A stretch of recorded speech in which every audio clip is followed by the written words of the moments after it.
Continuamos una serie breve en nuestra hora por la mañana acerca de Dios. ¿Es Él? ¿Quién es y cómo es Él? Este es tan solo un pequeño descanso de nuestro estudio de Primera de Corintios y después estaremos comparándolo el domingo por la noche con una serie acerca de Satanás.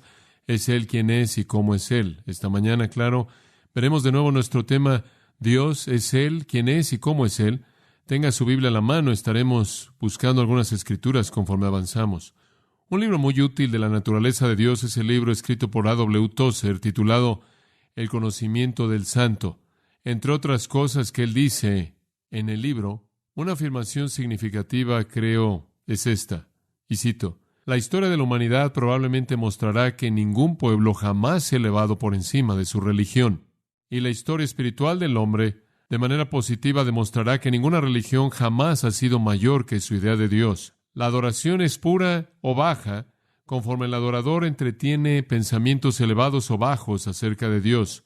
Por esta razón, la pregunta más seria que siempre tiene la Iglesia es acerca de Dios mismo. Y el hecho más importante acerca de cualquier hombre no es lo que él en algún momento pueda decir o hacer, sino lo que él, en la profundidad de su corazón, concibe cómo es Dios. Fin de la cita.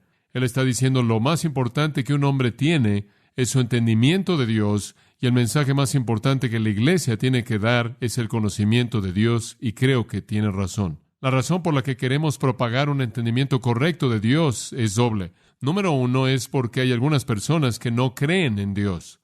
Son o ateos filosóficos o prácticos. O creen que no hay Dios o actúan como si no hubiera Dios. Y por esta razón deseamos propagar la verdad del Dios verdadero para que la gente pueda saber que hay un Dios y para que pueda saber quién es Él. En segundo lugar, predicamos a Dios y declaramos a Dios no solo porque hay gente que no cree, sino porque hay gente que cree cosas equivocadas acerca de Dios. Esto es, tienen conceptos equivocados acerca de Él. Esto es verdad inclusive en el cristianismo. Ahora, me sorprende lo que algunos cristianos suponen que Dios es. Podríamos decir que creer el concepto equivocado de Dios es idolatría. Cuando pensamos en idolatría, pensamos en alguien en una choza de lodo con un pequeño Dios en su mesa o lo que sea y postrándose. O pensamos en un templo pagano muy adornado con mucha gente quemando incienso, pero la idolatría es mucho más amplia que eso. La idolatría es simplemente pensar algo acerca de Dios que no es verdad de Él. Es postular algo acerca de Dios que no es correcto. En su sentido más pleno es crear un Dios. En su sentido secundario es hacer de Dios algo que Él no es. Y quizás en este tercer nivel, en el cual inclusive los cristianos se encuentran siendo culpables, es pensar pensamientos acerca de Dios que no son verdad. El Salmo 50:21 dice, pensabas que de cierto sería yo como tú. Dios dice, tú pensabas que era como yo, y eso es precisamente lo que los hombres han hecho en la mayoría de los casos. En la idolatría han hecho de Dios a su propia semejanza, o imaginar cosas que pertenecen a sus propias mentes.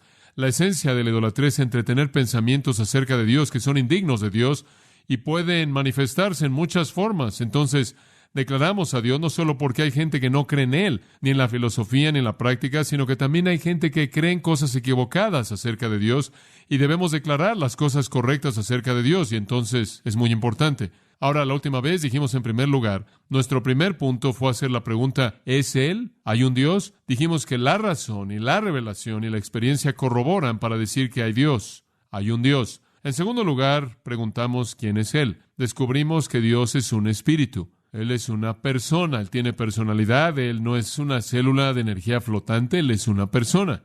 Él es un Dios, sin embargo, tres personas en ese Dios, que es uno. Entonces, Él es espíritu, una persona, tres en uno. Después llegamos inicialmente a la introducción de nuestro tercer punto. ¿Cómo es Él? ¿Cómo es esta persona que existe espiritual, que es tres en uno?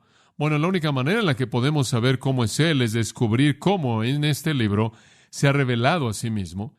Y la revelación de Dios la catalogamos en cosas que llamamos atributos. Los atributos de Dios son las definiciones de la naturaleza de Dios que Él mismo nos ha revelado en las Escrituras. Ahora, permítame dar un prefacio del estudio de sus atributos y presentamos uno la última vez. Vamos a cubrir dos más esta mañana y simplemente le estamos dando los básicos. En primer lugar, permítame decir esto, que Dios es en el principio incomprensible. Entonces, cualquier cosa que tratemos de entender acerca de Dios, la estamos entendiendo de una manera muy limitada. Únicamente estamos viendo la punta del iceberg y hay mucho más acerca de Dios que no tenemos las palabras para hablar de Él. No podemos entrar a Él.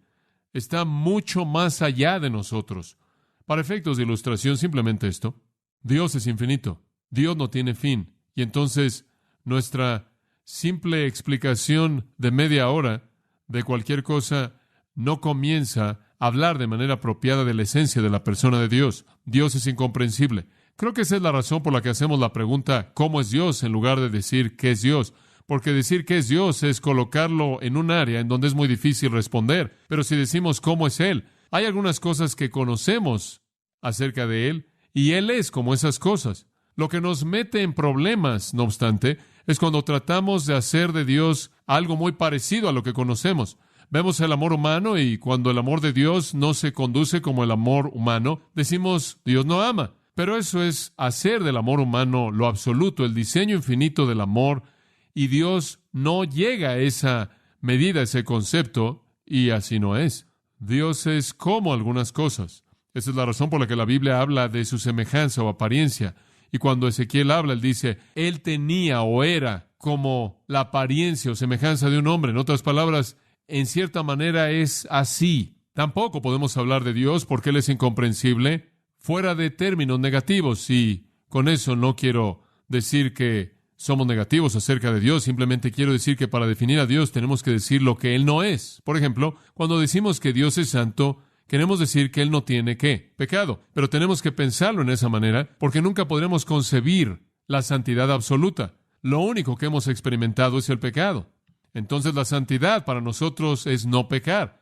¿Ve lo que quiero decir? No podremos decir Dios es ilimitado sin entender que eso significa que Dios no tiene ningún límite, porque entendemos los límites, entonces simplemente decimos que Él no tiene ninguno. Entonces tenemos que añadir un negativo a todo, porque vivimos en un mundo de límites, un mundo confinado, un mundo que es tan opuesto a Dios, que tenemos que decir, Dios es como, pero no es como algo que entendemos. Ahora, si usted no está lo suficientemente confundido, no se preocupe.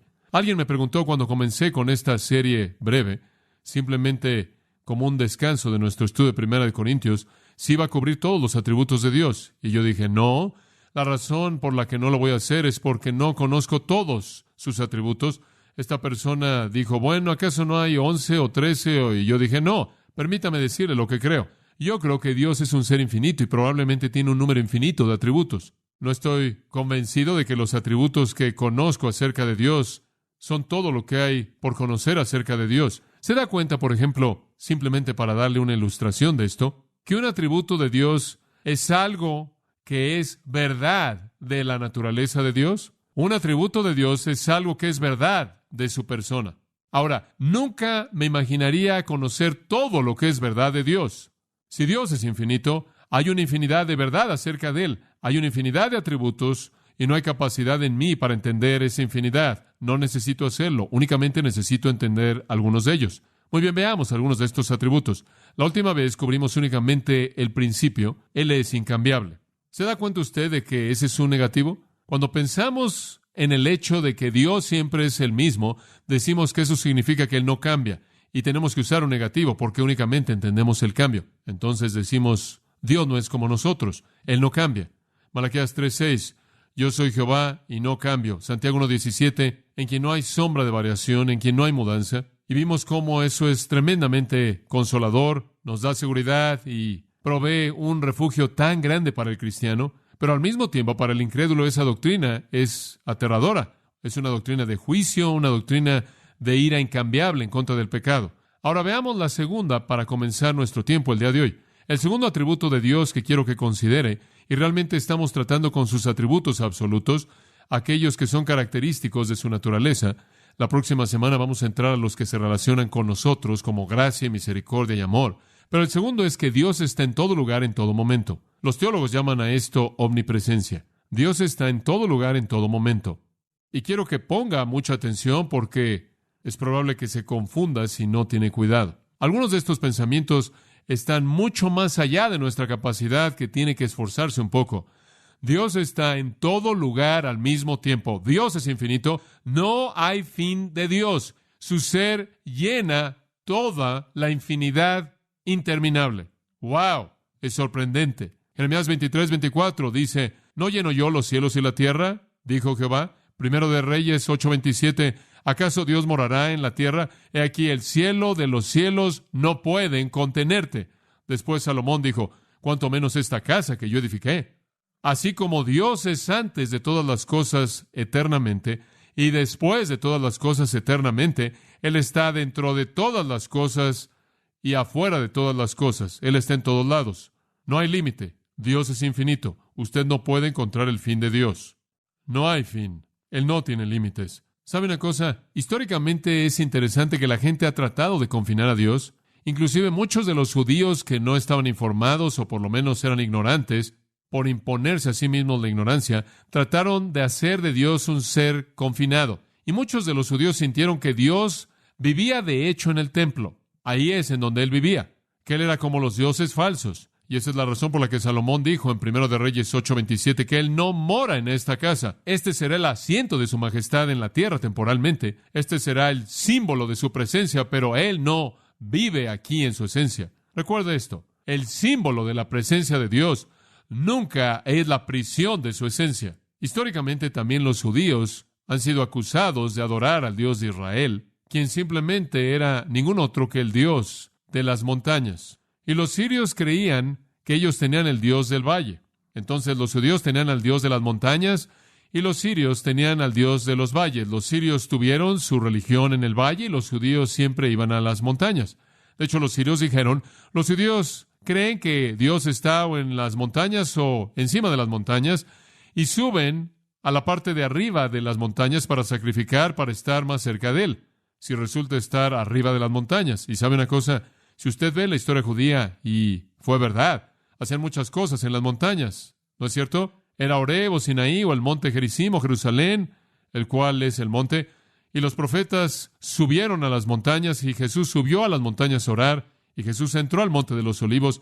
Y entonces la conclusión de algunos de los críticos es que Israel simplemente adoraba al Dios de las montañas y no al Dios de los valles. Ese era un Dios diferente. Bueno, eso no es verdad. Hay tantas veces en el Antiguo Testamento en las que usted puede encontrarlos adorando a Dios en el valle, quizás, como puede encontrarlos en las montañas. Otros pensaron que Dios vivía en el cielo, y ahí es en donde Él estaba confinado, y creo que esta es una especie, sea que pensemos acerca de esto con claridad o no, esto en cierta manera es lo que los cristianos piensan, que Dios en cierta manera está allá arriba. Y sabe una cosa, cuando usted piensa en Dios, usted piensa en un lugar acolchonado, con un trono grande, brillante, una especie de algo nebuloso sentado ahí, e imaginamos a Dios en una especie de alguien que está allá distante en un palacio celestial, y Él está en todos lados. Los judíos más sabios conocían la verdad, y los hombres más sabios conocían la verdad. Dios está en todos lados. Ahora, ¿acaso esto no trae algunos problemas? Así es, y quiero responder a esos problemas. Número uno, la gente dice: bueno, si está en todos lados, entonces Él es impuro porque Él está contaminado por las cosas que son impuras que están tocándolo. Si Dios está en el mundo, entonces Él está siendo tocado por la impureza. Yo diría esto en respuesta a eso: Dios está en todo lugar y en todo. Él está en el corazón de un pecador por inspección y convicción. Él está en el infierno por sus actos de juicio, porque Él es el que puede destruir el alma y el cuerpo en el infierno. Su esencia está en todos lados, pero Él nunca se mezcla con impureza alguna. Si usted quiere una ilustración, Dios es como los rayos del sol. El rayo del sol puede caer en un montón de estiércol en un campo, pero ese montón de estiércol nunca, jamás toca con su corrupción a ese rayo de sol. Es lo mismo con Dios. Dios es la esencia de quién es Él. Él no se mezcla con nada y nada lo contamina a Él. Él es su propio antídoto en contra de la maldad. Ilustración: Jesús vino al mundo, caminó por el mundo, y cuando Él terminó, se dijo de Él que no hubo pecado en Él. Él estuvo entre los hombres, sin embargo, no fue contaminado en absoluto por ellos. Y Dios es como Jesús fue, como es un rayo de sol. Puede tocar cualquier cosa y no puede ser contaminado por nada. Dios es su propio antídoto contra la maldad. Ahora otras personas dicen: bueno, otra pregunta acerca de la omnipresencia de Dios. Si Dios está en todos lados, todo el tiempo, Entonces, ¿cómo es posible que la Biblia dice que Él o está más cerca de alguien o está más lejos de alguien? Y ¿sabe una cosa? Dice eso. De hecho, dice en Isaías 55:6 que Él está cerca de los impíos. Y en otros lados, en el Antiguo Testamento, con respecto a Israel, dice que está lejos de ellos. Entonces, ¿cómo es posible que Él está cerca y lejos? Bueno, usted tiene que pensar de Dios en términos de dos palabras: esencia y relación. Dios está en todo lugar en su esencia, pero especialmente en ciertos lugares en términos de relación. En otras palabras, la presencia de Dios está ahí, esencialmente, en esencia. Pero solo en los piadosos es que Él está ahí en términos de relación. Y usted puede ilustrarlo simplemente. Todos estamos aquí esta mañana. Yo estoy aquí y mi esencia cubre este lugar, mi voz rebota en las paredes, mi presencia en cierta manera domina la situación y todos estamos aquí. Yo estoy aquí en esencia. Ustedes están recibiendo una representación de John MacArthur en esta mañana. En términos de relación, realmente estoy ligado a 3 o 4 personas que están sentados aquí en la banca del frente, mi esposa y mis hijos y el resto de mi familia, y algunos de ustedes en particular que o son parientes o son amigos muy, muy cercanos de nuestra familia. En términos de relación, yo soy algo para alguien. Esencialmente, yo soy algo para todo el mundo. Dios esencialmente está en todo lugar en términos de relación. Él vive en los corazones de sus propios hijos. ¿Y no es verdad que el Nuevo Testamento nos dice esto? ¿No descubrimos que cuando nos convertimos en un cristiano, Cristo está en nosotros? ¿Acaso Efesios 3 no dice que Dios nos llena con su plenitud? Efesios 5, el Espíritu nos llena con su plenitud. Cristo en vosotros, Colosenses, la esperanza de gloria. Cuando Dios viene a morar en nosotros en términos de relación, eso es diferente que Él esté en nosotros esencialmente o en su esencia. Pero créame, Él tuvo que estar ahí en su esencia antes de que Él pudiera estar ahí en términos de relación, porque Él tuvo que llevar a cabo una obra de convicción de pecado y llevar a cabo una obra salvadora. Entonces Dios está en todos lados, todo el tiempo. Él no tiene que ir a ningún lugar, Él está en todos lados. Bueno, dice usted, ¿qué significa en Génesis 11 cuando dice que Él descendió del cielo para revisar esa ciudad? O simplemente significa que Él le dio su atención inmediata desde la perspectiva como una ciudad. Dios no tuvo que ir a algún lugar, Dios está en todos lados. Él está en todos lados, esencialmente. Él está en las vidas de sus propios hijos en términos de relación. Y otro pensamiento.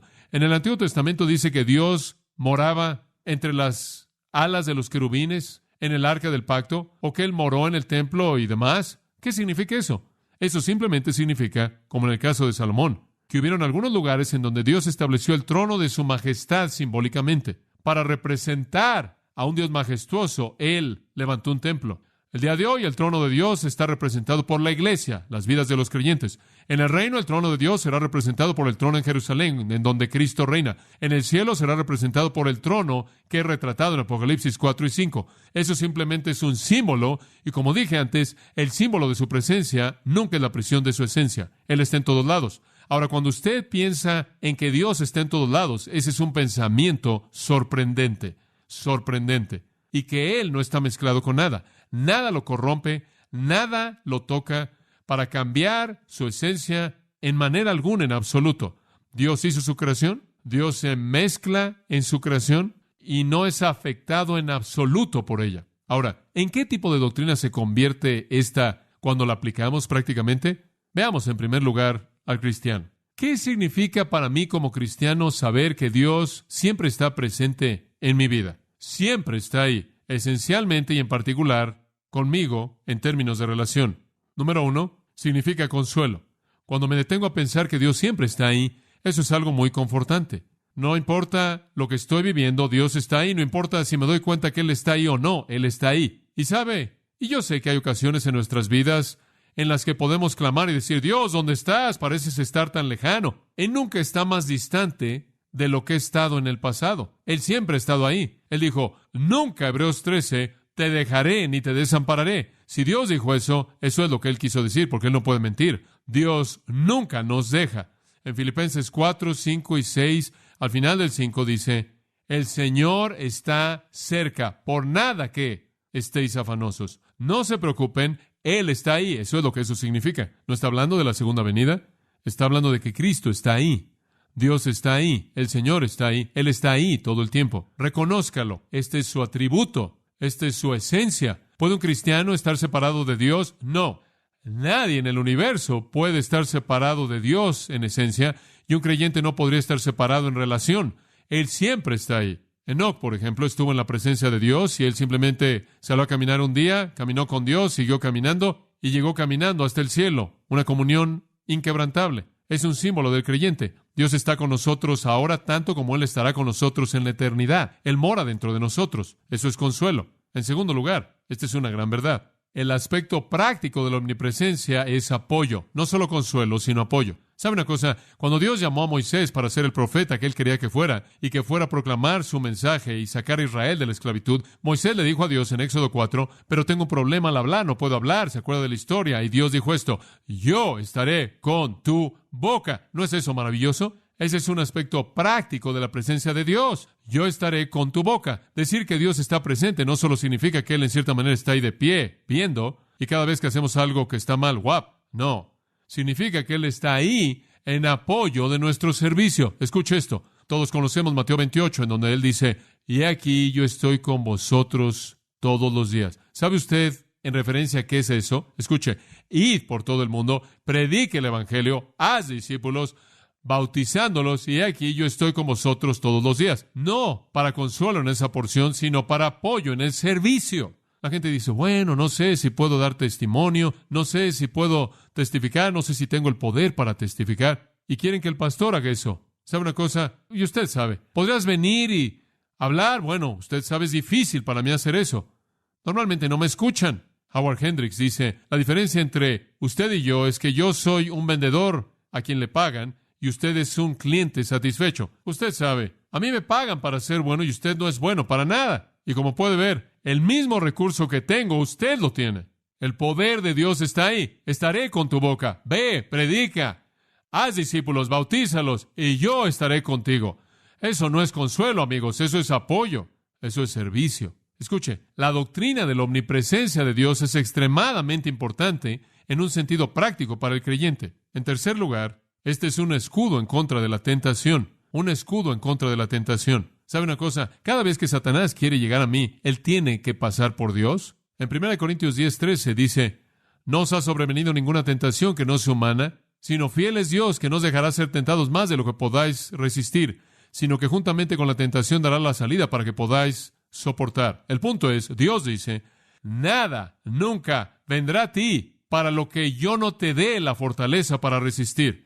Y es diferente para todo creyente, porque todo creyente está en un nivel diferente de madurez y tentaciones diferentes tendrán resultados diferentes. Lo que podría causar que alguien se desmorone, usted podría enfrentarlo. Pero en todo nivel individual, Dios está ahí para defender a ese creyente en contra de algo que él no puede enfrentar. ¡Qué promesa tan tremenda! Dios está presente para defendernos en contra de la tentación. En cuarto lugar, desde un punto de vista práctico, la doctrina de la omnipresencia es un motivador a la santidad. Saber que Dios está presente siempre es saber que todo lo que hacemos lo hacemos en su presencia. Cuando usted peca, sea un pecado de pensamiento, o un pecado de palabra, o un pecado de acto, es hecho en la presencia de Dios. ¿Sabe una cosa? Yo simplemente pienso en eso desde este punto de vista. A la mayoría de nosotros nos gusta pecar, o preferimos pecar, cuando alguien no está viendo. Quizá no nos preocupan tanto ciertas personas en nuestra vida o familia que saben que tenemos estos problemas, pero fuera de eso, por ejemplo, yo tengo simplemente en mi vida en el mundo, me he encontrado a muchos cristianos que conozco y son sorprendidos en medio de algún tipo de situación por la que están muy avergonzados. Y hombre, he visto algunos movimientos rápidos. Usted sabe, no lo suficientemente rápido, pero rápido. John, bueno, sí, se da cuenta. Eso me pasa con bastante frecuencia. Bueno, simplemente imagínese. No es algo serio si yo sorprendo a alguien haciendo algo. Esa no es la idea. Yo no soy, usted sabe, ¿quién soy yo para hacer una diferencia? Pero simplemente reconozca esto. Dese cuenta de esto. Cuando usted peca, es como si usted ascendiera a las nubes, caminara hasta el pie del trono de Dios y cometiera su pecado ahí mismo. Como puede ver, usted está haciendo lo que usted hace en la presencia de Dios.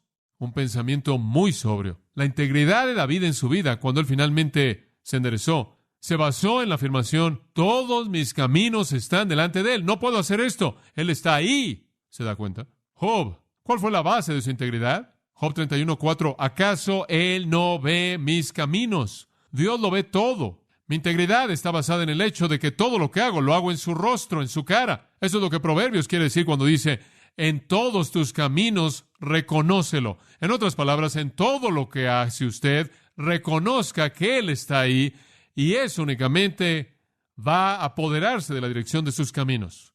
Como puede ver, vivir la vida cristiana es simplemente esto: ordenar mi vida como si fuera hecha en la presencia de Dios, sabiendo que así es. ¿Sabe una cosa? Lo que no haríamos con un hombre malo presente, lo que no haríamos con un hombre piadoso presente únicamente son asuntos preliminares.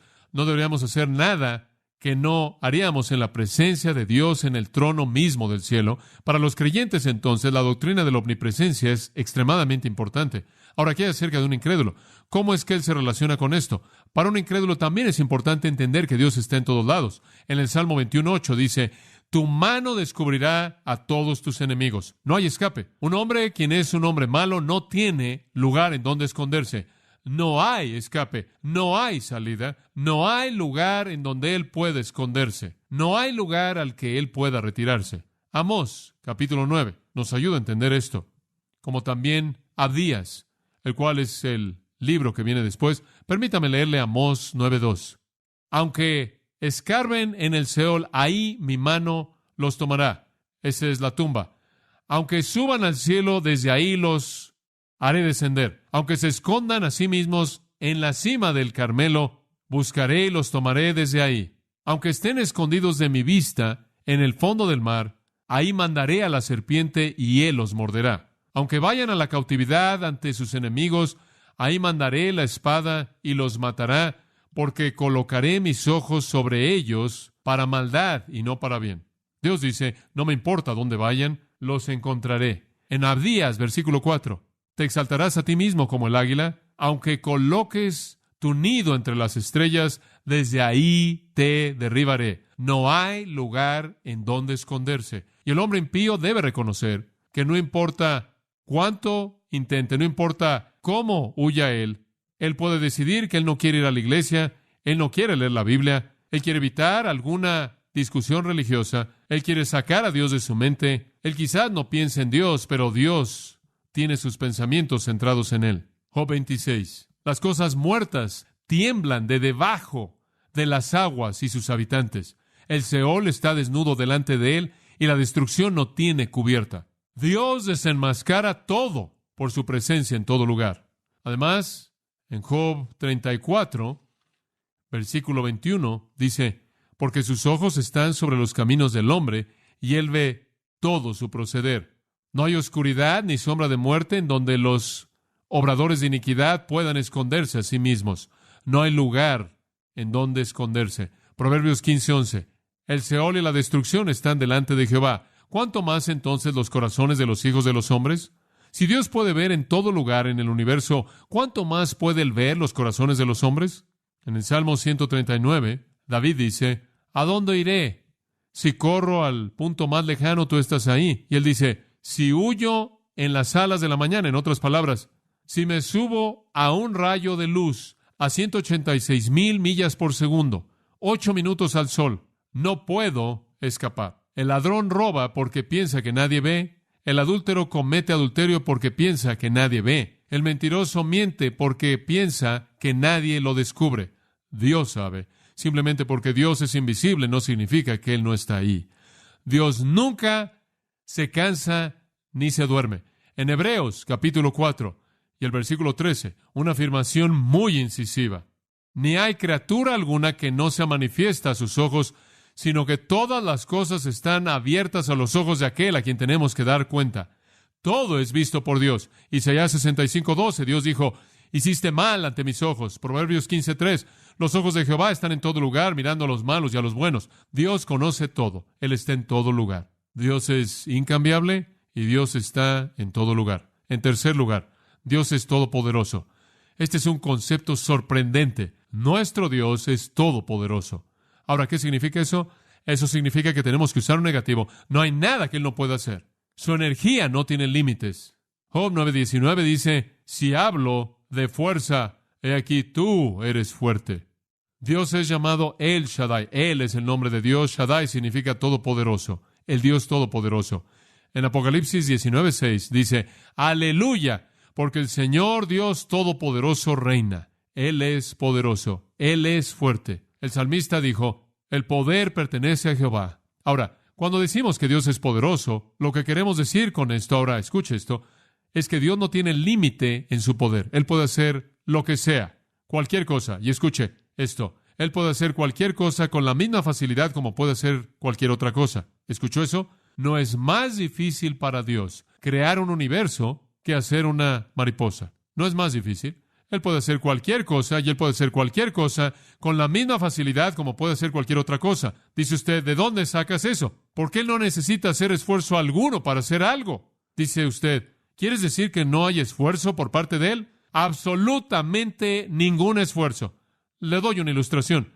En la mañana me levanto en el día del Señor y me doy cuenta de que Le doy una ilustración. En la mañana me levanto en el día del Señor y me doy cuenta de que voy a gastar mucha energía, voy a estar brincando por aquí y voy a estar moviendo mis brazos y gritándole a todo mundo por unas 3 horas. Y eso demanda mucha energía, más energía de lo que usted piensa. Su mente está acelerada a una velocidad muy alta y usted está quemando mucha energía.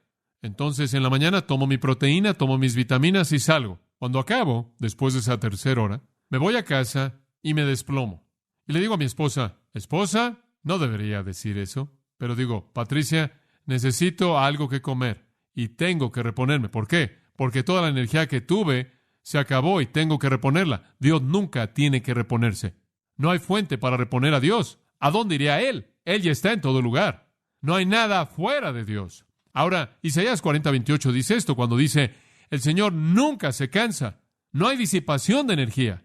Entonces el Señor puede hacer cualquier cosa y Él puede hacer cualquier cosa igual de bien y con la misma facilidad como Él puede hacer cualquier otra cosa. Y en tercer lugar, Él puede hacer cualquier cosa que Él quiere hacer. ¿Sabía usted eso? Él no solo tiene el poder, sino que tiene la autoridad no solo para hacer cualquier cosa, sino para hacer cualquier cosa que Él quiere hacer. Como puede ver, parte de poder como ese está la autoridad para usarlo. Escuche esto. El poder de Dios, la autoridad de Dios y la voluntad de Dios son todas igual a su naturaleza. Dios puede hacer cualquier cosa, Él puede hacer cualquier cosa por poder y por derecho, y Él hará cualquier cosa por poder y por derecho que Él quiere hacer, y Él hará únicamente cosas coherentes consigo mismo. Esa es la razón, por ejemplo, por la que Él no puede mentir, Él no puede tolerar el pecado, Él no puede disfrutar a un pecador impenitente, Él no puede castigar a un inocente, Él no puede hacer algo que viola su esencia, porque su voluntad es siempre coherente con su esencia. ¿Quién es Él? Pero Dios puede hacer lo que Él quiere. Salmo 115:3 dice, nuestro Dios está en el cielo, Él hace lo que Él quiere. La gente algunas veces le hace la pregunta, ¿por qué hizo Dios esto? Y con frecuencia he dicho, ¿por qué Él quiso hacerlo? Y la gente dice, bueno, esa no es una respuesta suficiente. Eso es porque usted no entiende a Dios. Dios puede hacer lo que Él quiere. Y en Romanos capítulo 9, cuando Pablo está dando ahí el argumento de la elección y acerca de gente que es escogida para salvación y demás, y el faraón y la comparación entre Jacob y Esaú y todo esto, y usted comienza a discutir, Dios, ¿por qué hiciste eso? Y Pablo dice, ¿qué eres? El vaso va a brincar y va a preguntarle al alfarero por qué lo hizo así. Ese es el derecho del alfarero. No cuestione a Dios. Dios puede hacer cualquier cosa, y Él puede hacer cualquier cosa con la misma facilidad con la que puede hacer cualquier otra cosa. Y Él puede hacer lo que Él quiere.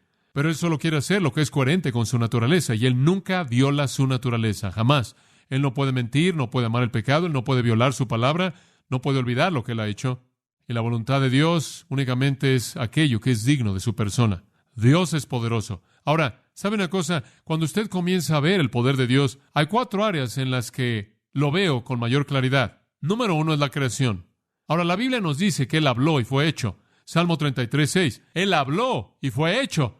Él mandó y fueron creados. ¿Sabe una cosa? Cuando usted se detiene a pensar en el poder que está en el universo creado, ahora sabemos que podemos dividir un átomo y hacer un gran desastre, como usted sabe, una gran explosión. Bueno, si pudiéramos iniciar una reacción en cadena que absorbiera el universo entero, ni siquiera nos habríamos acercado al poder de Dios, porque Dios es mayor que cualquier cosa que Él jamás hizo. ¿Y sabe qué más es sorprendente? Él lo hizo sin consejo alguno. Nadie le ayudó. Usted habría pensado que Él hubiera creado un hombre en un intento preliminar, simplemente para que le dieran algún consejo, porque siempre somos tan prontos para dárselo. Pero en Isaías 44:24 dice, me encanta esto, Él extendió los cielos solo y Él esparció la tierra por sí mismo. Él los quiso y existieron en el instante que Él los quiso.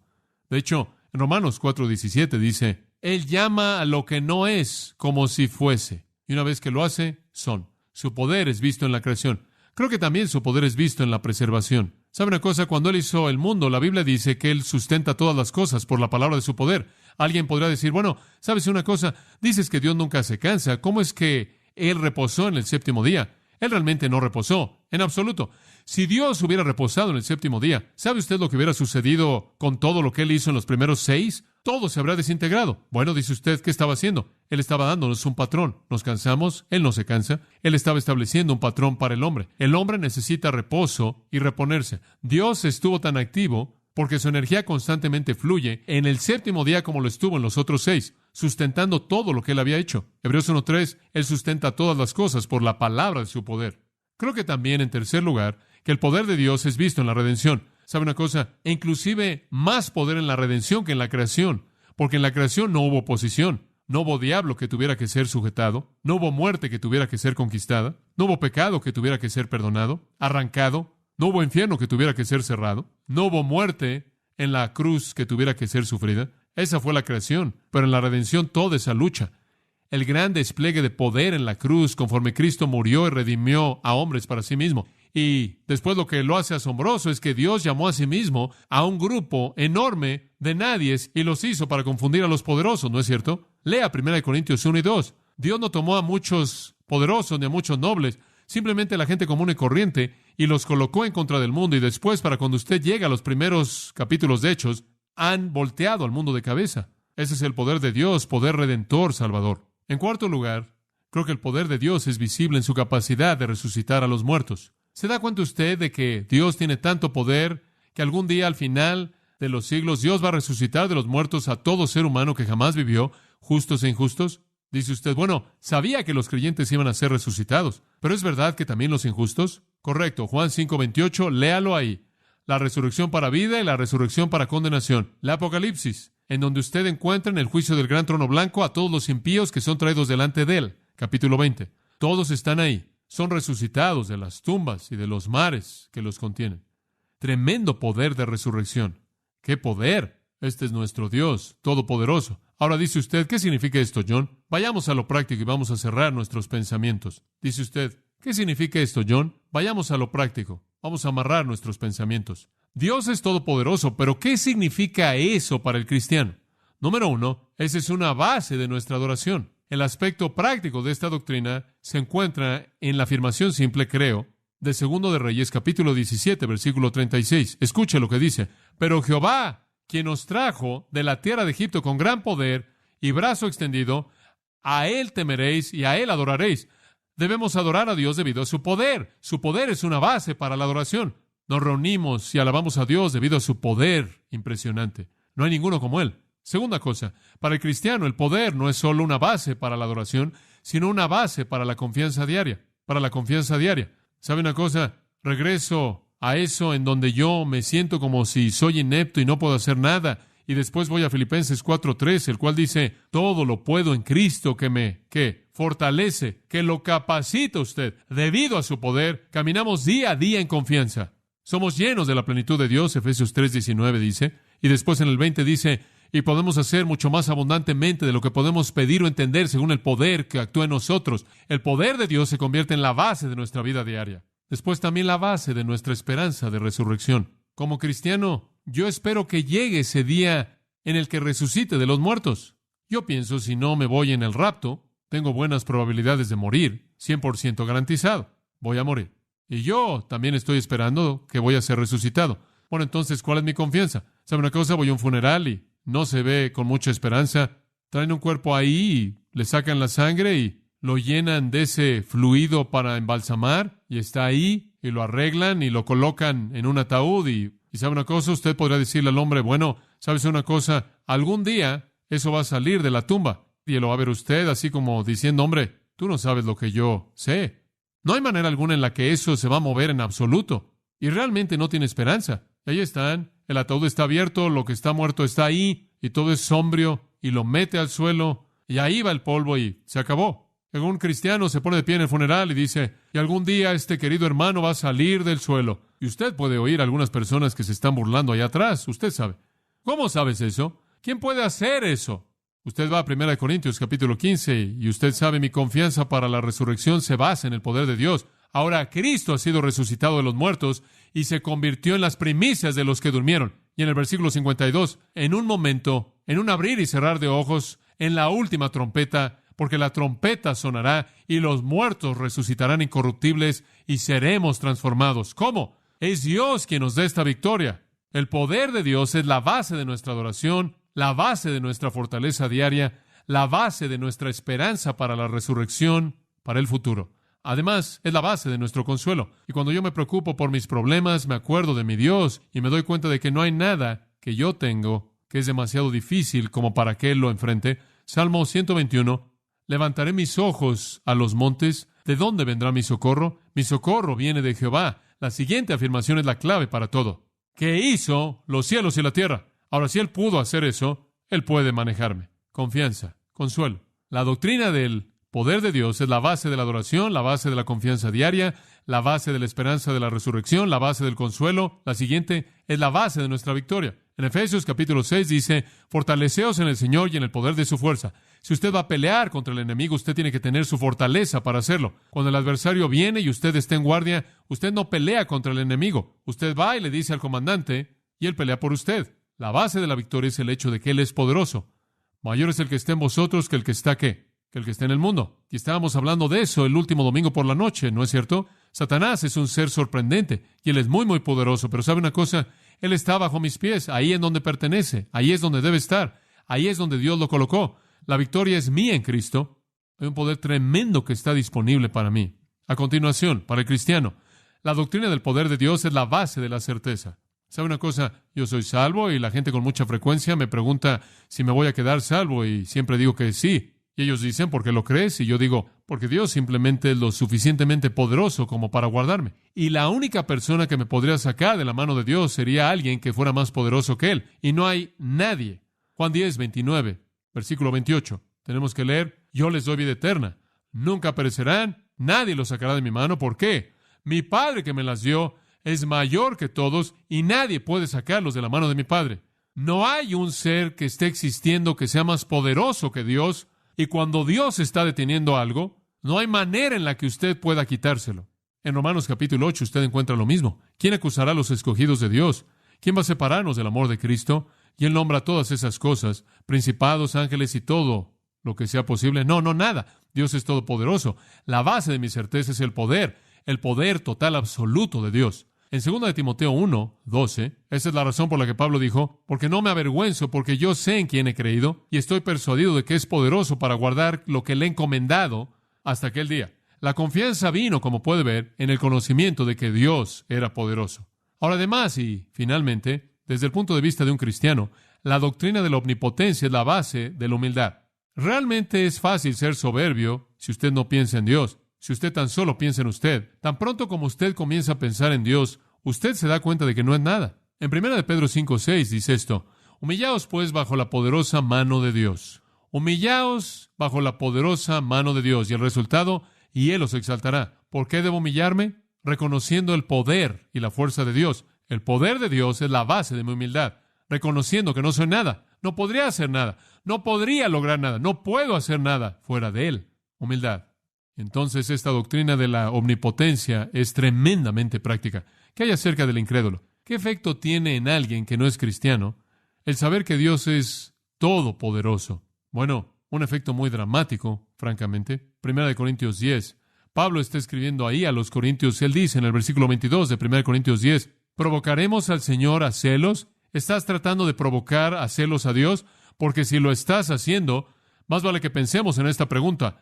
¿Somos más fuertes que Él? En otras palabras, si Dios es celoso y Él se encela cuando usted no lo adora, más vale que usted sea más fuerte que Él, porque Él va a pelear contra usted. ¿Qué está diciéndole esto a una persona en pie? Cuando usted no adora a Dios, Dios se pone celoso. Y cuando Dios se pone celoso, Dios pelea en contra de aquellos por los que está celoso. Y cuando Él pelea en contra de alguien, Él gana, porque Él es omnipotente. Es algo trágico darse cuenta de que hay hombres en este mundo que no conocen a Dios, que no adoran a Dios, que no aman a Cristo, que están siendo atacados, en últimas, en juicio por Dios, quien es omnipotente. Y a menos de que sean más fuertes que Dios, no tienen defensa. Y créame, usted no tiene defensa, porque ningún hombre es más fuerte que Dios. ¿Quién lo hizo? En Job, capítulo 9, versículo 4. Él es sabio de corazón y poderoso en fuerza. ¿Quién se endureció en contra de él y prosperó? Nadie. Nadie. Capítulo 10, versículo 7. ¿Tú sabes que no soy impío? Y no hay nadie que pueda librar de tu mano.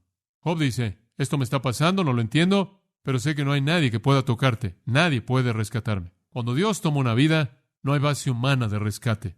El único individuo en el universo que lo rescata a usted de la mano de un Dios enojado es Jesucristo mismo, quien es Dios. En 2 de Tesalonicenses 1:7 dice, y a vosotros que sois atribulados, daros reposo con nosotros cuando se manifieste el Señor Jesús desde el cielo con los ángeles de su poder, en llama de fuego, para dar retribución a los que no conocieron a Dios, ni obedecen al Evangelio de nuestro Señor Jesucristo, los cuales sufrirán pena de eterna perdición, excluidos de la presencia del Señor y de la gloria de su poder. Para aquellos que no conocen a Dios y no obedecen el Evangelio, Dios va a desatar su poder de juicio. Algo terrible en qué pensar. No es sorprendente que el escritor de Hebreos dijo, capítulo 10, horrenda cosa es caer en manos del Dios vivo. ¿Por qué estamos diciéndole estas cosas acerca de Dios? Le estamos diciendo estas cosas acerca de Dios porque esta es la naturaleza de Dios y esto es lo que Él ha revelado a nosotros. Queremos que crea en Dios y queremos que crea en el Dios, quien es Dios. Permítame decir esto en conclusión. ¿Se dio cuenta de que las mismas verdades acerca de Dios, en todos los casos, tienen dos resultados diferentes? Saber que Dios es incambiable, que está en todo lugar, que es todopoderoso, para un cristiano es bendición, ¿verdad? Gozo. Pero para un incrédulo, lo mismo es temor. Como puede ver, el asunto no es la naturaleza de Dios. La naturaleza de Dios está establecido. El asunto es usted. Un hombre que se golpea a sí mismo en contra de Dios continuamente tratando de vivir en la manera en la que Él quiere vivir, sin importar cómo es Dios, es un necio. Dios es quien es Él. Dios hace lo que Él hace y usted tiene que alinearse con ello. Ahora, la próxima vez vamos a ver más de cómo la gracia y el perdón de Dios se relacionan con todas esas cosas terribles que hemos hecho y nos acepta cuando venimos a Cristo. La clave para esta mañana, y simplemente esto en conclusión, esto es quien Dios es. Este es el Dios que demanda que usted lo adore. Y nosotros simplemente en amor lo invitamos a hacer eso. La emoción más grande que podemos llegar a tener es ver que alguien venga a conocer a Dios. Este es su deseo. Él lo invita a venir a Él en sus términos. Por fe en Jesucristo, usted se relaciona de manera correcta con Él. Usted acepta el sacrificio de Cristo. Dios lo acepta usted. En lugar de que las cosas acerca de Dios le causen temor, se vuelven un gozo. Oremos. Padre, gracias en esta mañana por tu palabra, por su verdad, por su poder en nuestras vidas. Oramos porque tú traigas a aquellos que te necesitan desesperadamente, cuyos corazones han sido derretidos y suavizados por el Espíritu Santo.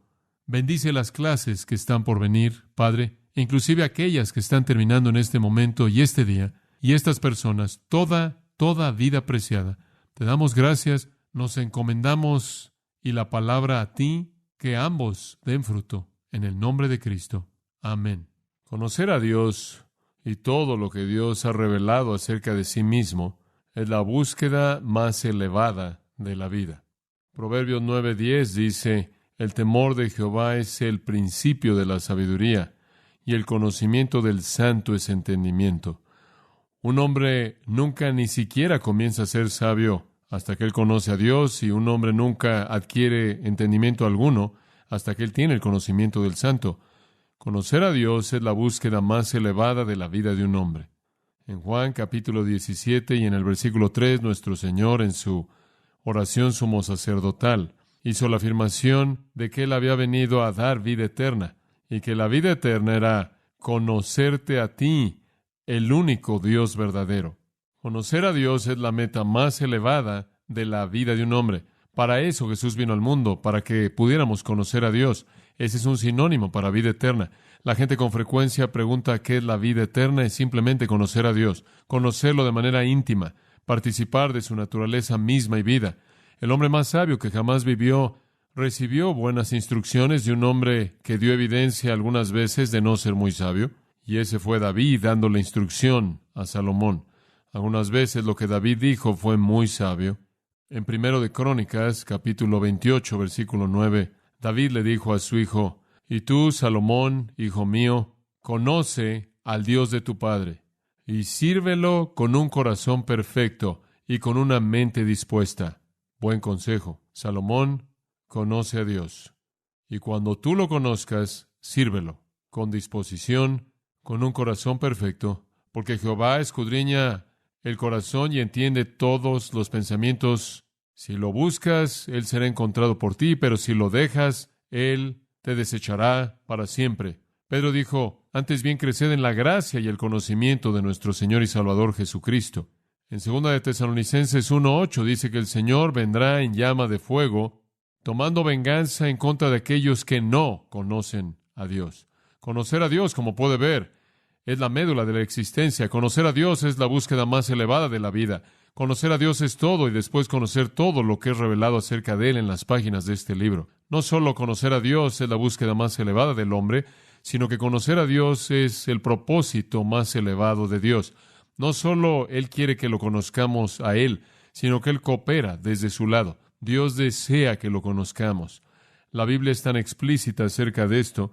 En Oseas capítulo 6, en otro contexto, en donde Dios mediante el profeta está reprendiendo a Israel por su hipocresía, siguieron con el sistema sacrificial con corazones que estaban totalmente alejados de Dios, y Él dice esto en Oseas 6:6: deseo misericordia y no sacrificio, y el conocimiento de Dios más que holocaustos. Más que cualquier otra cosa externa, Dios desea que lo conozcamos. Los hombres deben conocer a Dios, y Dios desea que los hombres lo conozcan a Él. Esto es el significado de la vida. En esto consiste la vida. Esta es nuestra búsqueda más elevada y el propósito más elevado para nosotros. Estaba tratando de pensar en una manera de ilustrarle de manera vívida a usted cuán importante es para Dios que lo conozcamos. Y me vino a la mente que el profeta Ezequiel busca revelar la gloria de Dios. En el primer capítulo de Ezequiel encontramos la visión de Dios. Y usted podría verlo por tan solo un minuto. Ezequiel capítulo 1 comienza con Dios. Dice: aconteció en el año 30, en el mes cuarto, a los 5 días del mes, que estando yo en medio de los cautivos junto al río Quebar, los cielos se abrieron y vi visiones de Dios. Ezequiel comienza su profecía al hablar de esta visión de Dios que él vio. Después, cuando usted va al final del libro de Ezequiel, usted no necesita pasar ahí. Simplemente dice en el 48:35, la última afirmación del libro: Jehová está ahí. Comienza con la visión de Dios de Ezequiel y termina con el Dios eterno reinando en su trono eterno, en su reino eterno. Ezequiel presenta a Dios en el 1:1 y cierra con Dios en el 48:35. Y ¿sabe una cosa? Todo en medio de estos dos puntos es un énfasis en la persona de Dios. Bueno, conforme vi esos dos extremos del libro de Ezequiel, pensé, me pregunto qué hay en medio que Ezequiel realmente sigue amartillando. Y entonces simplemente hice un estudio breve de Ezequiel y descubrí algo muy importante acerca de lo que Dios quiere que usted y yo sepamos. Veamos el capítulo 6 juntos. Ahora quiero que me siga. Ezequiel capítulo 6, versículo 7. Y voy a leer una afirmación de estos versículos, y usted lo hallará algunas veces al principio de un versículo, algunas veces a la mitad y algunas veces al final. Y simplemente lo voy a leer, versículo 7. Y sabréis que yo soy Jehová, versículo 10. Y sabrán que yo soy Jehová, versículo 13. Entonces sabrán que yo soy Jehová. Capítulo 7, versículo 4. Al final del versículo, sabréis que yo soy Jehová, versículo 9. Sabréis que yo soy Jehová. Además, y podemos estar saltándonos algunos en medio de estos puntos, vaya al capítulo 11, versículo 12. Sabréis que yo soy Jehová. Capítulo 12, versículo 16. Sabrán que yo soy Jehová. Versículo 20. Sabrán que yo soy Jehová. Capítulo 13, versículo 9. Sabréis que yo soy Jehová. 14. Sabréis que yo soy Jehová. 21. Sabréis que yo soy Jehová. 23. Sabréis que yo soy Jehová. 14:8. Sabréis que yo soy Jehová. ¿Hay un mensaje aquí en algún punto? ¿Lo está entendiendo? Capítulo 15, versículo 7. Sabréis que yo soy Jehová. Avanzando al capítulo 20, versículo 12. Para que sepan que yo soy Jehová. Versículo 20. Para que sepan que yo soy Jehová vuestro Dios. 26. Para que sepan que yo soy Jehová. 38. Sabréis que yo soy Jehová. 42. Sabréis que yo soy Jehová. 44. Sabréis que yo soy Jehová. Ahora eso nos lleva a lo largo del 21 hasta el 22:16. Sabréis que yo soy Jehová. 24:24. Sabréis que yo soy Jehová Dios. 24:27. Sabrán que yo soy Jehová. Bueno, no voy a seguir, pero sigue y sigue y sigue y sigue hasta el fin del libro. Ni siquiera me molesté por contar cuántas veces, pero simplemente al ver el capítulo 39, lo veo 2 veces, una vez en el capítulo 38, y simplemente sigue y sigue hasta que llega al capítulo 40, y después Dios aparece en su gran reino milenario glorioso. Simplemente es una profecía entera dirigida simplemente para que usted sepa que yo soy Jehová. Ahora, ¿qué es entonces lo que Dios está tratando de decirnos? Él quiere que lo conozcamos. Este es el deseo de Dios para el hombre. Dios nos está escondiendo. Dios no es una especie de conejo de Pascua cósmico que está ahí escondido en un arbusto y está corriendo y Él está diciendo, está más caliente, se están acercando. Dios no está tratando de cubrirse a sí mismo. Él se ha descubierto a sí mismo y Él quiere que lo conozcamos, y ese es el propósito más elevado de la vida de un hombre. ¿Cómo es que lo podemos conocer? ¿Cómo podemos conocer a Dios? Bueno, como usted sabe, el profeta dijo, si me buscáis con todo mi corazón, ciertamente me hallaréis. ¿No es cierto? Salomón dio alguna información sabia en Proverbios 2:3. Él dijo, si clamares tras la sabiduría o el conocimiento, y levantaras tu voz por el entendimiento, si como la plata la buscareis, y la escudriñareis como a tesoros, entonces entenderéis el temor de Jehová y hallaréis el conocimiento de Dios. Salomón dijo, realmente solo hay una manera de conocer a Dios y conocer todo lo que se ha revelado acerca de Dios, y eso consiste en hacer de eso la búsqueda de tu vida. Si usted está buscando dinero, si está buscando éxito, si está buscando algo más, usted realmente no va a descubrir todo lo que hay por conocer acerca de Dios. Pero, él dice, hijo mío, si buscas a Dios como la plata y escudriñas y buscas a Dios como si buscaras un tesoro escondido, hallarás el conocimiento de Él. Dios quiere que lo conozcamos. Dios quiere que lo busquemos. Y esa es la razón por la que estamos haciendo este estudio pequeño, para que lo conozcamos mejor, para que yo le ayude a usted a conocerlo a Él mejor. Ahora entremos a nuestro bosquejo. Ya respondimos a las primeras 2 preguntas. ¿Es Él y quién es? Y estamos trabajando en la pregunta número 3. ¿Cómo es Él? ¿Cómo es Dios? Ahora dijimos que Dios es definido para nosotros en la Biblia en términos de ciertos atributos o características. Y la definición de un atributo es esta. Un atributo es algo que es verdad de Dios. Cualquier cosa que es verdad de Dios. Los únicos que podemos explicar son los que son revelados en las Escrituras. ¿Cuántos atributos le dije yo a usted que Dios tiene? ¿Se acuerda? ¿Cuántos? Un número infinito. Usted no puede contarlos. Solo hay algunos que han sido revelados aquí. Y de todos los que han sido revelados aquí, únicamente estamos seleccionando unos cuantos para entender mejor a Dios. Ahora, ¿qué es lo que ya hemos estudiado? Número 1, estudiamos que Dios era inmutable. Esto significa que Él no cambia y Él no puede cambiar. Dios nunca cambia. El segundo que estudiamos, Dios es omnipresente. Eso significa que Él está en todo lugar al mismo tiempo con conciencia total. El tercero que estudiamos, el último día del Señor, Dios es omnipotente. Eso significa que Él es todopoderoso. Él puede hacer lo que quiera con la misma facilidad con la que puede hacer cualquier otra cosa, y Él puede hacer lo que Él quiere hacer. Dios es incambiable, está en todo lugar, en todo momento, y es todopoderoso. Ahora, hoy quiero compartir con usted otros 2 atributos acerca de la persona de Dios. El cuarto, Él es omnisciente. Eso simplemente significa que Él conoce todo. Dios conoce todo. Todo. En el Salmo 147:5, la Biblia dice, su entendimiento es infinito. Eso significa sin límites. Su entendimiento es infinito.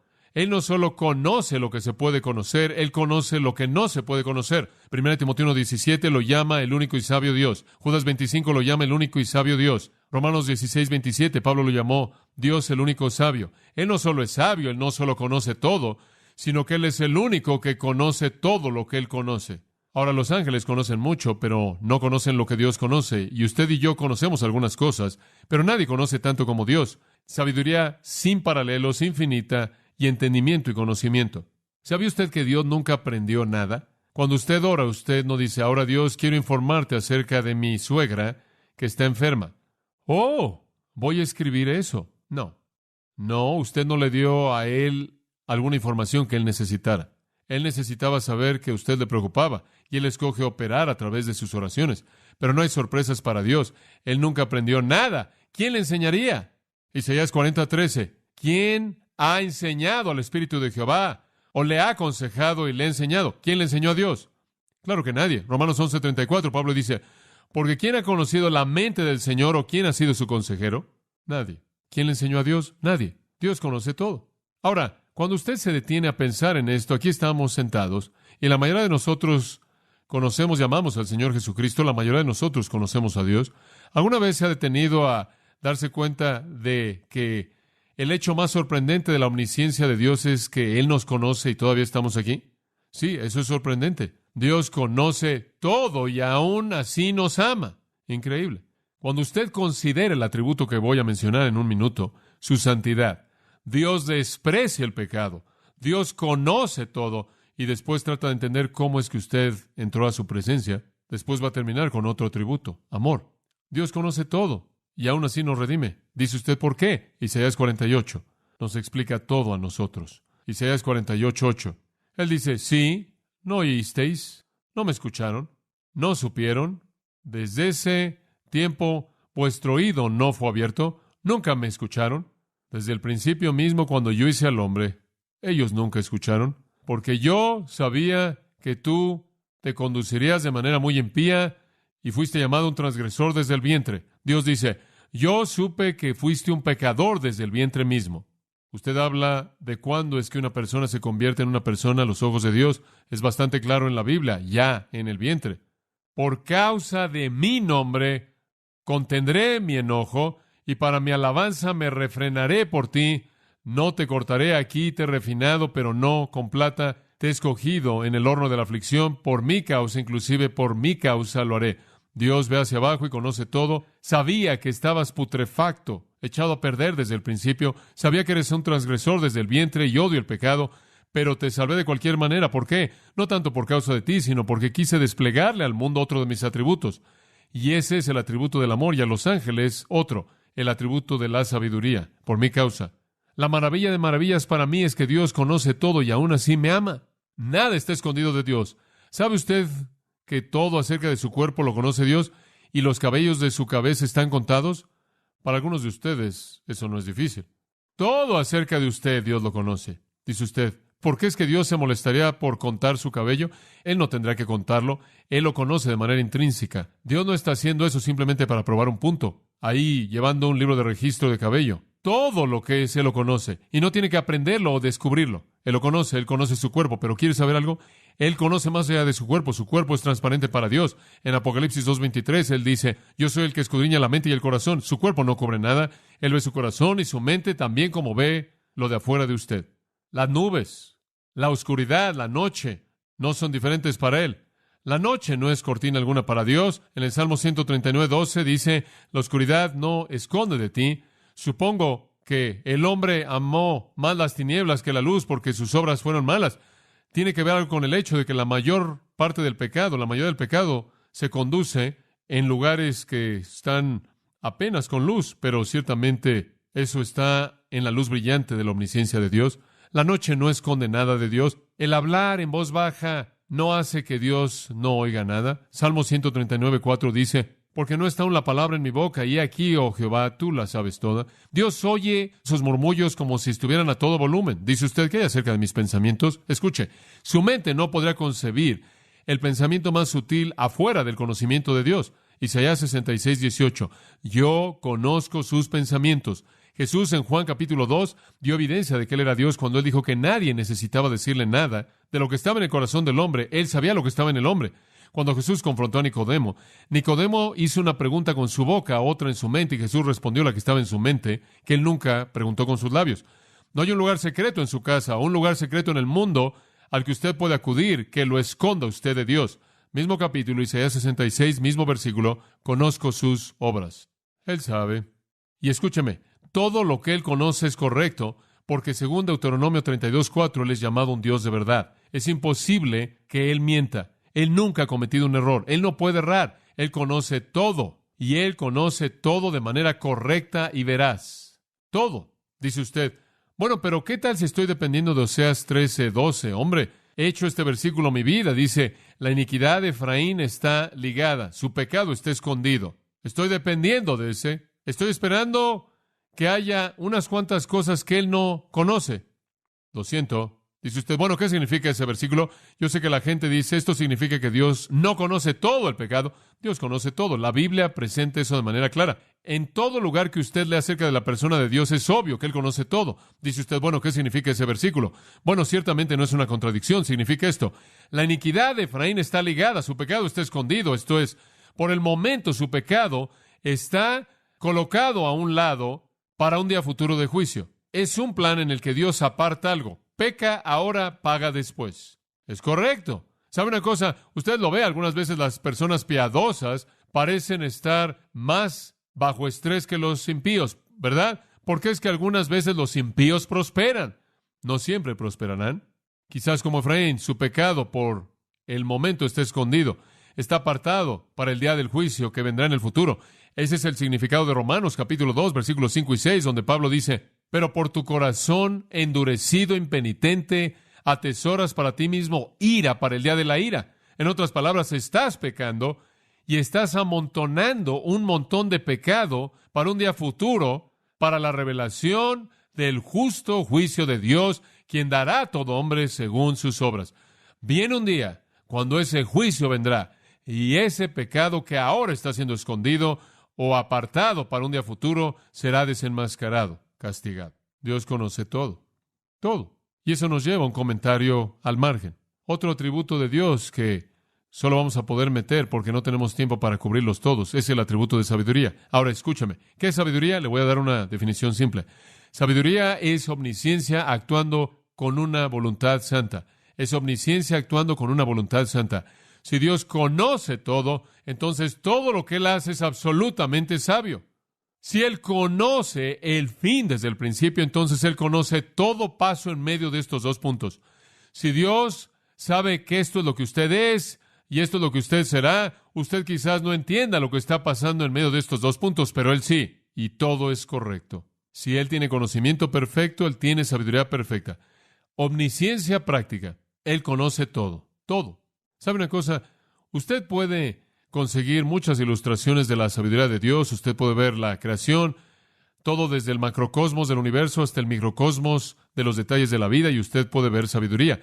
Es absolutamente increíble cuán sabio Dios es. Sorprendente su sabiduría. ¿Puede usted imaginar cómo Dios coloca y constituye un universo entero, las partes componentes del cual van más allá de la capacidad de los números, y que todo opera en armonía con lo demás para producir exactamente lo que Dios quiere? Increíble. Y todo resultado a lo largo del proceso está cumpliendo perfectamente su sabiduría. La creación de Dios es un monumento a su sabiduría. Salmo 104:24 dice, oh Jehová, cuán innumerables son tus obras, en sabiduría las has hecho todas. La sabiduría de Dios, vemos cómo todo opera junto, según Efesios 1:11, según el consejo de su voluntad. Y después usted tiene que estar de acuerdo con que la redención es un acto de sabiduría. Dios tomó a los que no eran poderosos y no eran nobles y no eran inteligentes y los hizo su pueblo, y confundió a los poderosos y confundió a los sabios y confundió a los nobles del mundo. Estudiamos eso en 1 Corintios 1. Y después Dios toma a la iglesia, según Efesios 3:10, la despliega delante de los ángeles para que los ángeles puedan ver cuán sabio es Él.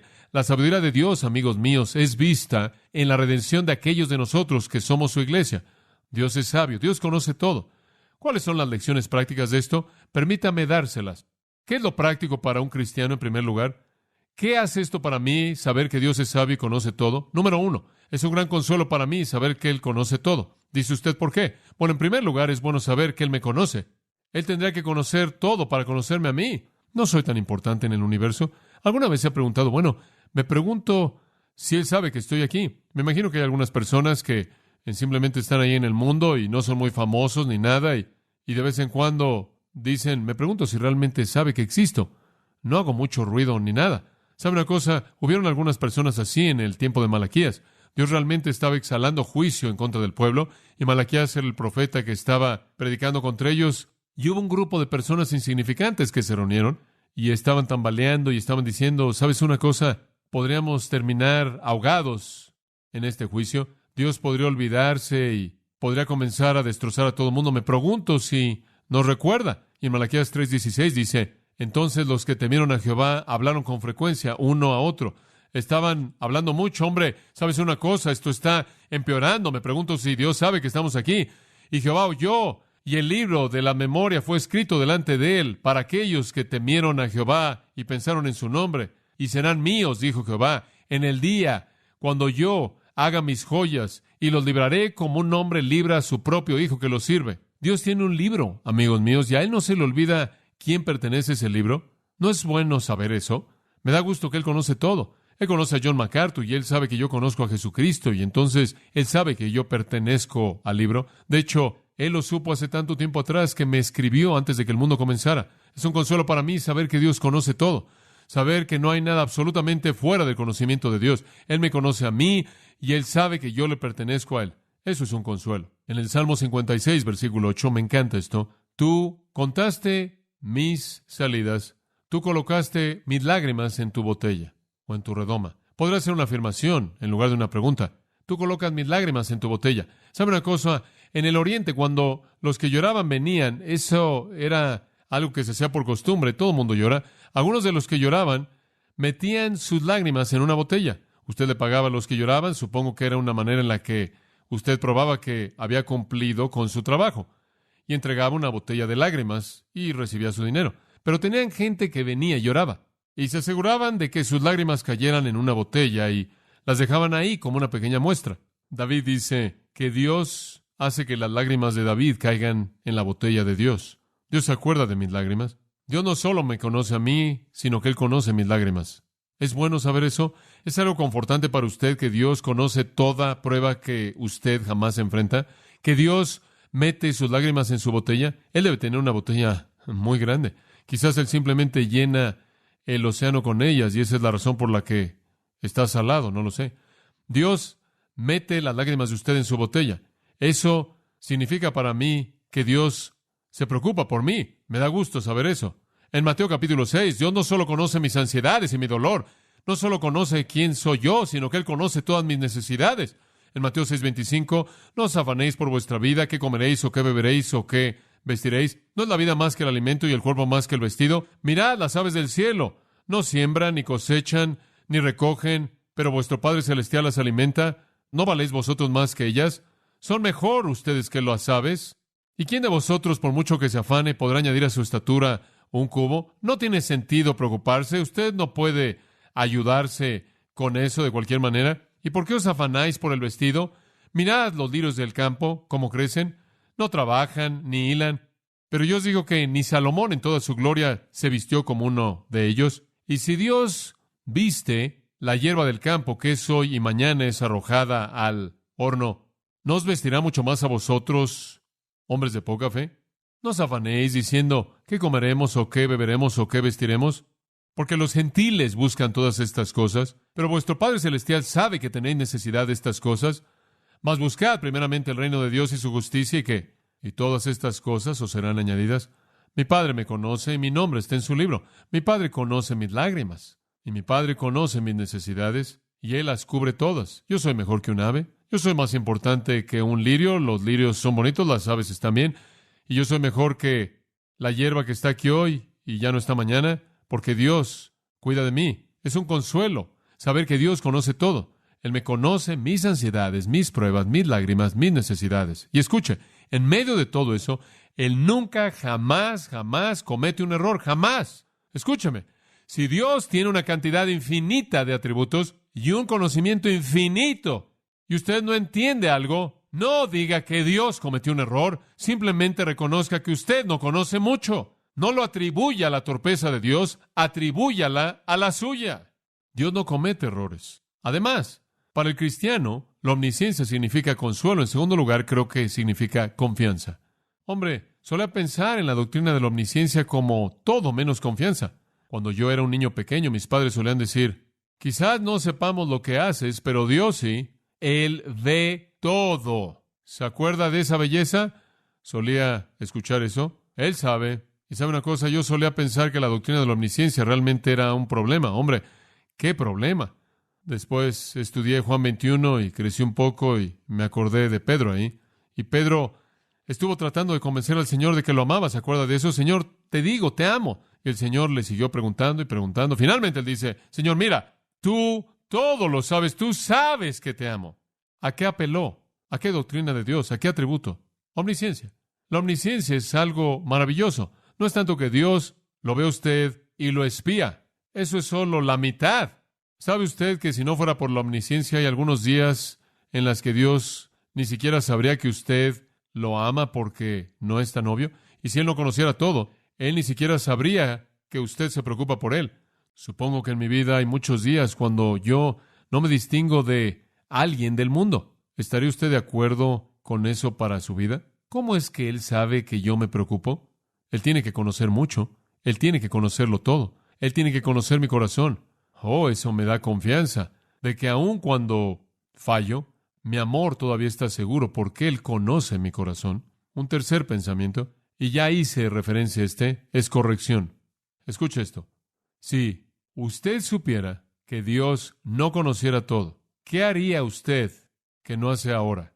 Piensa en esa. Ese es un verdadero ganador. Si usted supiera que Dios no conoce todo y que Él nunca se enteraría, ¿qué haría usted? Oh, mi papel no es lo suficientemente largo para escribirlo todo. Y entonces digo que el tercer resultado bueno, práctico de la doctrina de la omnisciencia es corrección.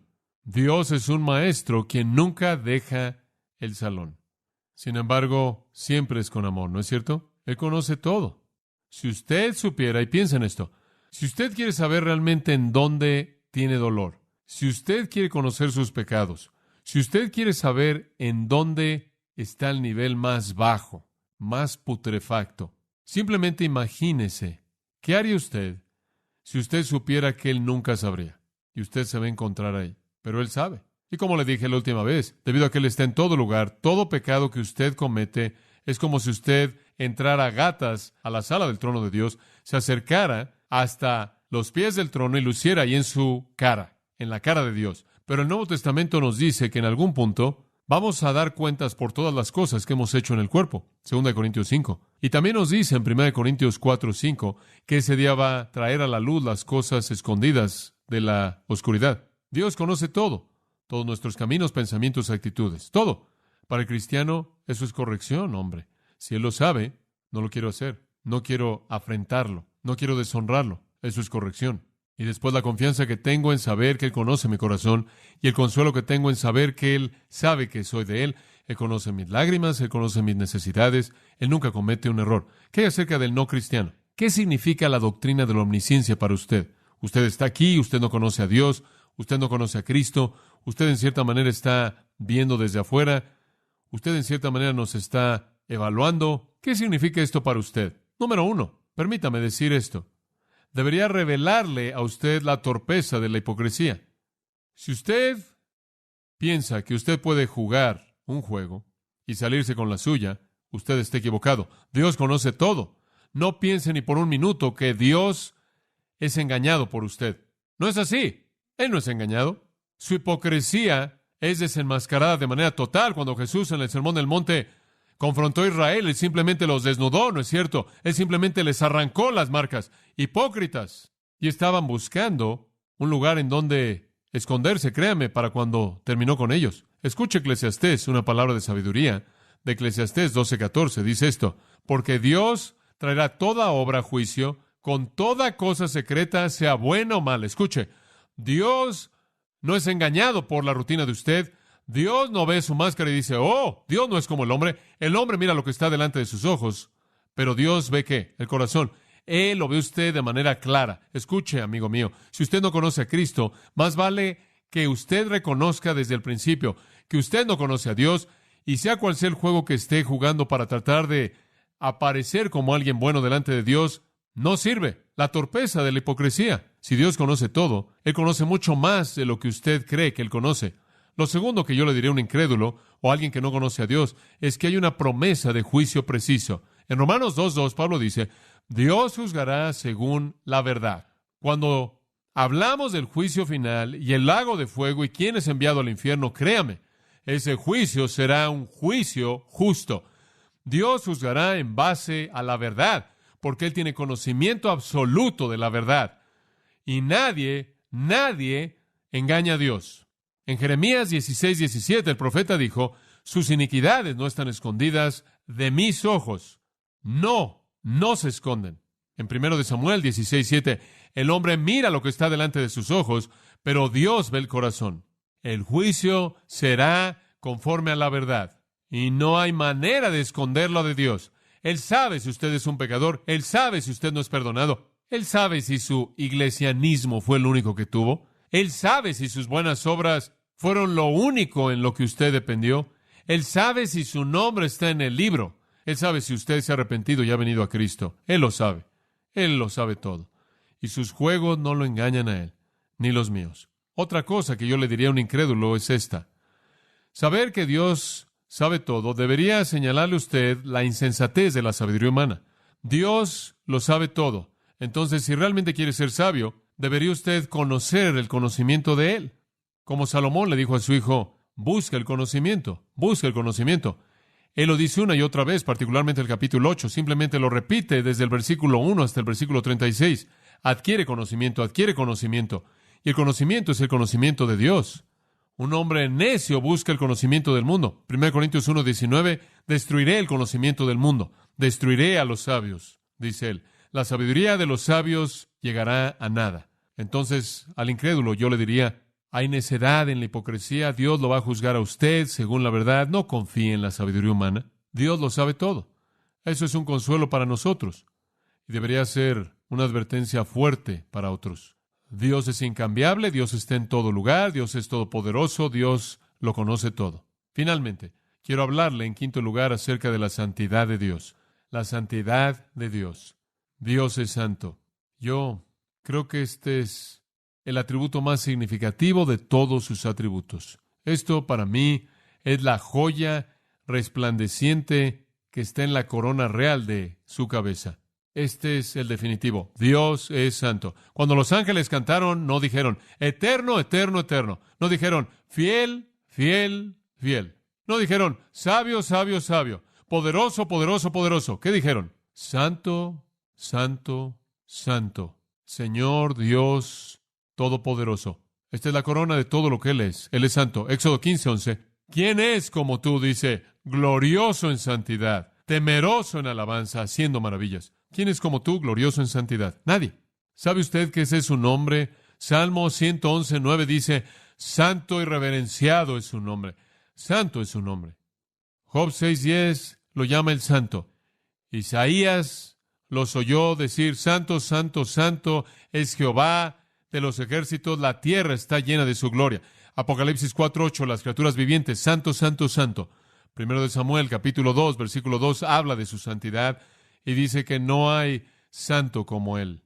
Dios es santo y no conozco otra manera de llegar a la santidad de Dios más que compararla con el pecado. Yo diría que en la Biblia, por lo menos en mi mente, probablemente el pasaje más revelador acerca de la santidad de Dios es el 6º capítulo de Isaías. Y no necesita pasar ahí, permítame tan solo mencionárselo. Isaías dice, en el año que murió el rey Usías, vi yo al Señor sentado sobre un trono alto y sublime, y sus faldas llenaban el templo. Él tuvo una visión de Dios, y él dijo, por encima de él había serafines, cada uno tenía 6 alas, con 2 cubrían sus rostros, con 2 cubrían sus pies, y con 2 volaban.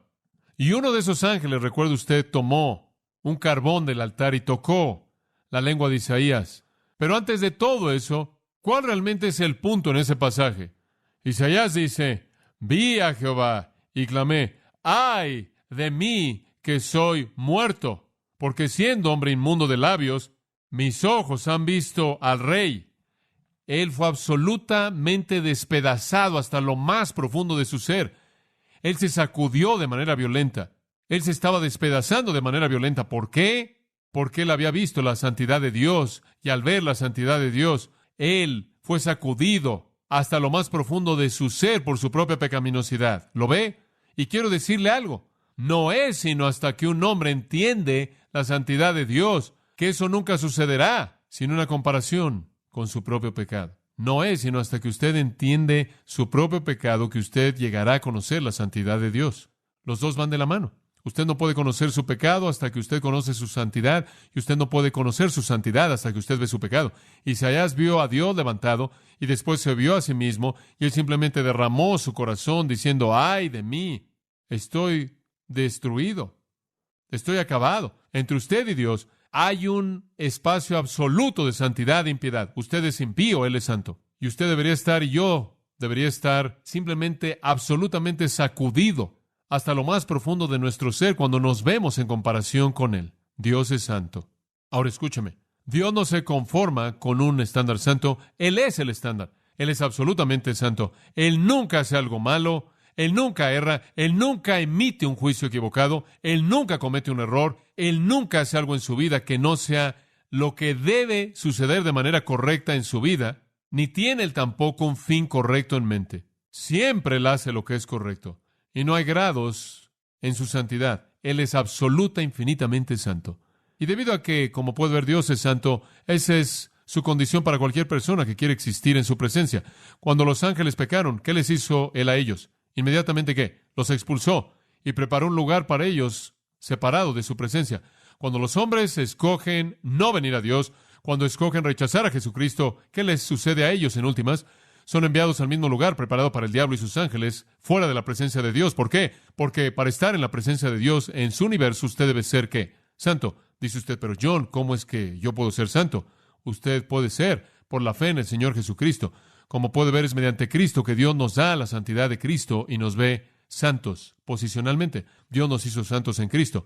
A los Corintios, el apóstol Pablo dijo: ahora ustedes son santos, ahora han sido santificados en Cristo. Además, pensando en esto, la única manera de entender la santidad de Dios es en contraste. Tenemos que ver su odio hacia el pecado. No nada más podemos entender su santidad independientemente de su odio hacia el pecado, porque tenemos que tomarlo del lado del pecado, porque eso es lo que entendemos también. Dios desprecia el pecado, simplemente lo odia. En Habacuc 1:13 dice: tú eres muy limpio de ojos para ver la iniquidad y no puedes ver la maldad. Dios no puede tolerar el pecado, Él no puede tolerar la maldad. Él está totalmente distante de Él. No puede entrar a su presencia, no puede morar con Él. Cuando la pecaminosidad de Sennacherib fue exagerada, usted se acuerda, dijo el Espíritu Santo: has levantado tus ojos a lo alto, inclusive contra el Señor, el Santo de Israel. Como puede ver, el pecado de Sennacherib fue evidente debido a la santidad de Dios. Cuando los egipcios malos fueron ahogados, en Éxodo 15, ¿sabe usted lo que los ahogó? Algunos dicen el poder de Dios. No, realmente no. Escuche Éxodo 15. El mar los cubrió, se hundieron como plomo en las aguas. Después esto: ¿quién es como tú, oh Señor glorioso en santidad? ¿Sabe usted por qué se ahogaron? No por el poder de Dios, sino por la santidad de Dios. Él no podía tolerar su maldad. La santidad de Dios es mejor vista en su odio hacia el pecado. En Amós capítulo 5, algunas palabras fuertes: odio, desprecio tus días festivos. No me deleitaré en tus asambleas solemnes. Aunque me ofrezcas holocaustos y ofrendas de alimento, no las aceptaré, ni consideraré las ofrendas de paz de tus animales engordados. Quita de mí el ruido de tus canciones, no oiré la melodía de tus arpas. Dios ama todas esas cosas porque Él instituyó todas ellas. Pero cuando ese tipo de obras, aunque esas obras estuvieron bien, salen de corazones impuros, Dios las odia. Dios no quiere que la gente haga cosas correctas con actitudes incorrectas. Dios dice: lo odio, deténganse. El pecado es el objeto de su desagrado. Dios ama la santidad. En el Salmo 11, versículo 7, dice esto: porque el Señor justo amó la justicia. Qué hermosa afirmación. Dios ama la santidad. Ahora, la santidad de Dios la hemos visto desde un punto de vista negativo, su odio hacia el pecado. Lo que es sorprendente aquí, no obstante, y usted tiene que meterlo aquí, es el amor de Dios. Aunque Él es santo y odia el pecado de manera absoluta, y aunque, como le acabo de mencionar hace un momento, Él es omnisciente y conoce todo, ¿no es sorprendente que Él lo redimió a usted? Es sorprendente que Él me conoce y Él desprecia mi pecado, sin embargo me amó. Ahí es en donde el amor entra, como puede ver. La santidad de Dios, la omnisciencia de Dios y el amor de Dios, todos actúan por igual. ¡Qué reconocimiento tan fantástico! Dios supo todo de mí y Dios odió todo pecado en mí y aún así me amó. Traté de pensar en una ilustración para eso y supongo que será como el cáncer. Como usted sabe, usted amaría a su cuerpo, pero odiaría el cáncer. Y usted haría todo lo que pudiera por preservar su cuerpo y mantenerlo saludable, fuerte, y ministrar a sus necesidades y todo lo que pudiera hacer al mismo tiempo para destruir el cáncer. Usted odiaría lo que está ahí, pero no todo de manera total, y de alguna manera Dios ve al hombre y Él ama al cuerpo y desprecia el pecado. ¿En dónde ve usted la santidad de Dios revelada? Bueno, usted la ve en muchas maneras. Dios nunca quiere el pecado. No, nunca. Él decide permitirle a usted pecar si usted escoge hacerlo, pero Él nunca quiere el pecado. Dios nunca tienta a alguien a pecar. Dios no quiere que usted peque. Algunas personas deben pensar que Dios quiere que ellos pequen. Algunas personas me han dicho, ¿sabes una cosa?